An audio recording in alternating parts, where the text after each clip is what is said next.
বন্ধুরা, আজকে আমার শাশুড়ির বার্ষিকী। এই যে মাছ ভাজা বানিয়েছি, আর এই যে পটল ভাজা, আর দিব মাছের ঝোল।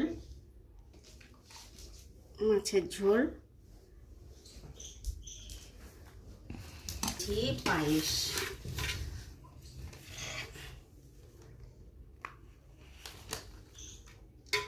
কাজু কিশমিশ ঢেলে পায়েস বানিয়েছি।